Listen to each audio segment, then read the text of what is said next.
G'day all, welcome back to Built by Chris. In this episode I'm going to be making the base for the workbench, getting the rails ready to go and the legs, and I'm going to glue the whole lot up. Hopefully I'll get the top on and the vise, and it'll be a completed bench. But let's see how we go, and if you want to see how it all comes together, follow me and I'll show you how easy it is.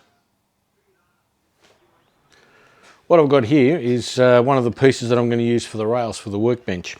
Now it's got a bit of a bow in it, or a twist.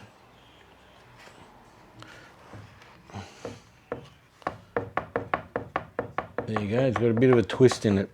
So to combat that, rather than cut it in half and then put it through the jointer a million times and then put it through the thicknesser and all that sort of rubbish, what I've done is I've made a sled that's going to go through my thicknesser. And to stop the piece from doing this, I need to make it so that it's not going to move. It's going to be flat. So I've cut a couple of wedges, and all I'm going to do is pop that wedge under there, under the place where it tilts or rocks, and stop it from doing that. So now, when I put it through the thicknesser, it's going to take off this edge, and this is going to be my reference side. Then once I'm finished taking off this and making it flat, I can then turn it over without the sled and put it through the thicknesser, and I can thickness it as normal. So let's go over to the thicknesser and put this through now.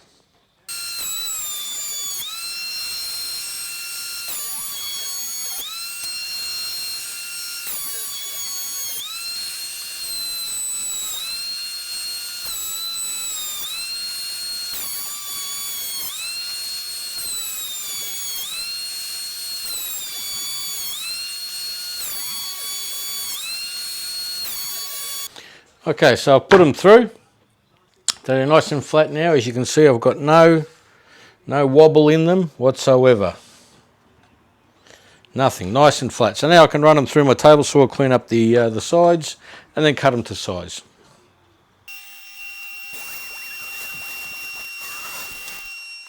Now I know what you're thinking.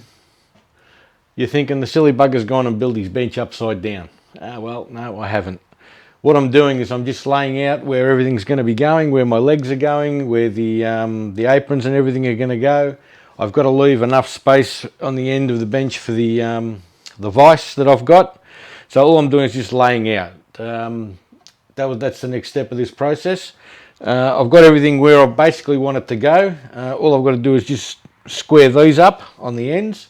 These are already squared up, and then I can start doing a little bit of joinery. Whatever I cut these two, I'm going to be cutting these two as well. There's going to be pieces coming through here as well. So let's go ahead and square these up and get them into place.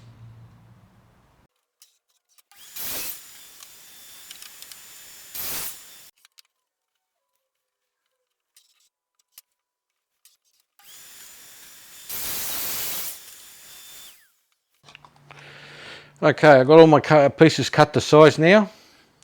I've got these rails and everything cut to size, so now it's time for joinery. I've been putting off for as long as I can, but the time has come. I'm going to be using dominoes. These are the 10mm by 60mm, and there's going to be two in each join. Now you're thinking it may not be strong enough, but these dominoes, they're beautiful. They're as strong can be. And again, with the size of the workbench that it is and what I'm going to be using it for, I think it's going to be plenty strong enough for me. It's not like I'm going to be pounding on it with a big mallet or putting engine parts or anything down on it or anything like that. It's just going to be a workbench for me, so I think these dominoes are going to be plenty strong. So if I use enough glue and these dominoes, it'll be good enough. So let's get on with it. Let's start drilling holes for dominoes. Okay, I got me domino out, Festool domino out. Great machine, trust me. I've marked all the pieces where they go, like I've labelled where they're going to fit together. I've set the depth and the depth stop, and I've put this little gadget on here. I can't remember what it's called offhand, but it lets me centre without even having to think about it each time. So I've got my depth set, so it's going to cut here. I've just got to turn it over and cut the other side, and I'll do both sides on all the pieces. So best I shut up and get on with it, eh?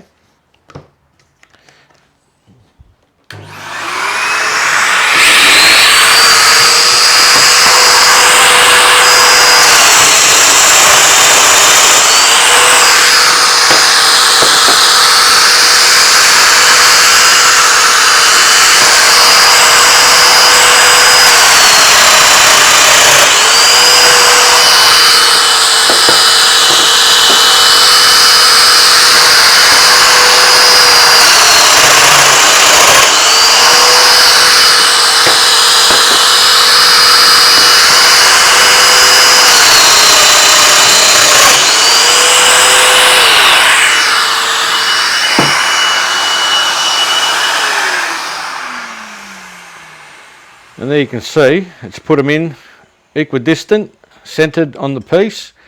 They're both exactly where I want them, and on both sides they're exactly identical, which makes this machine worth its weight in gold. Alright, so I've got a few more to do. I'll get on with that. I'll probably do that off camera, and I'll catch up with you on the next step. Okay, you might not believe this, but I've made a mistake. I cut the mortises the wrong way. So what I've done is I went and made myself basically a long domino. It's probably about yay long, and I filled all these holes. There we go. So now I'm just going to wait for the glue to dry on them. That way I can drill the mortises the proper way, and continue on with the making of this workbench. So I know it's hard to believe. I know I've told you that I don't ever make mistakes, but here it is for the whole world to see. Chris made a mistake, but I fixed it, and I did a pretty good job. Thank you very much. Let's go on to the next step. Alright, I've gone through and fixed up my my mistake. As you can see now, they're going in the right direction. Now I've gone through and I've marked the tops of the legs where the dominoes have got to go into. Now this took me a little while to make sure that I got them in the right positions, because I didn't want to drill any holes unnecessarily, but there it is. And I've got little black texture marks everywhere where they should go. So once I drill those out, then I'll mark out for the bottom stretches, and I'll drill those out as well. So best I get going.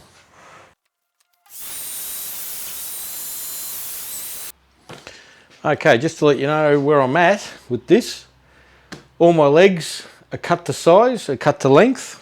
My bench top is cut to length and size.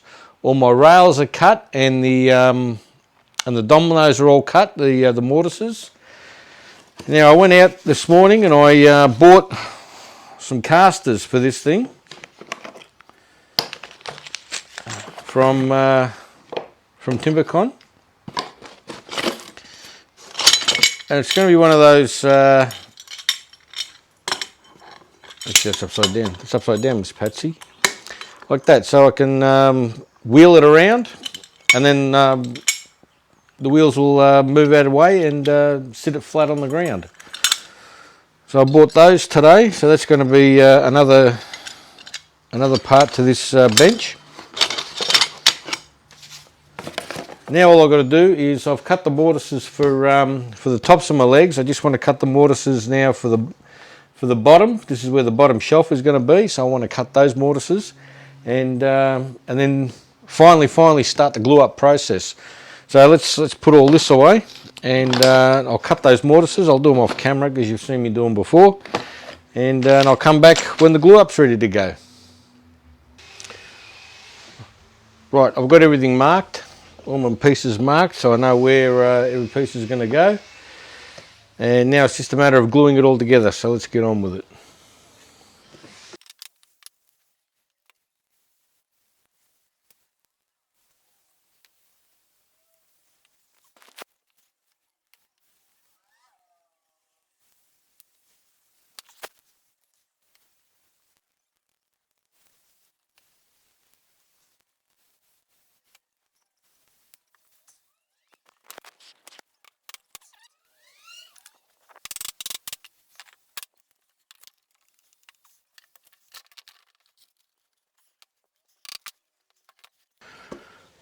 All right, there's one side all glued up. Beautiful. Perfect. All right, I'll leave that to go off and then I'll come and do the other sides. But I'll do the other side as well.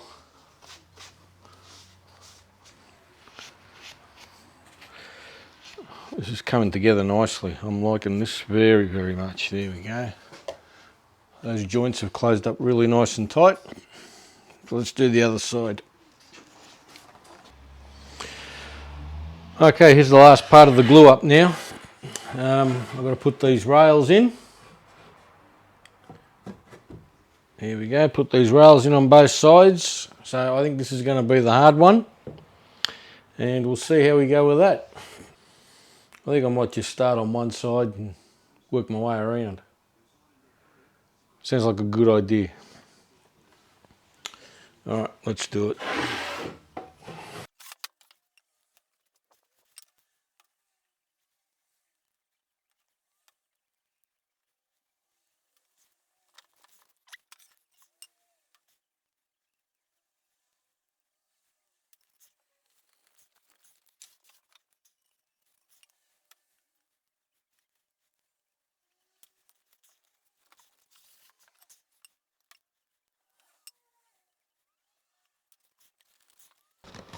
Okay, that's those in.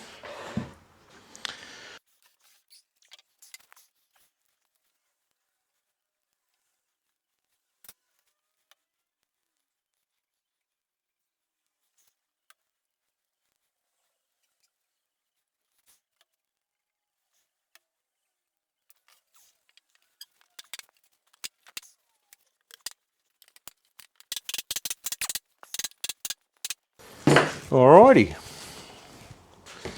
Now I've got to try and get some clamps on this.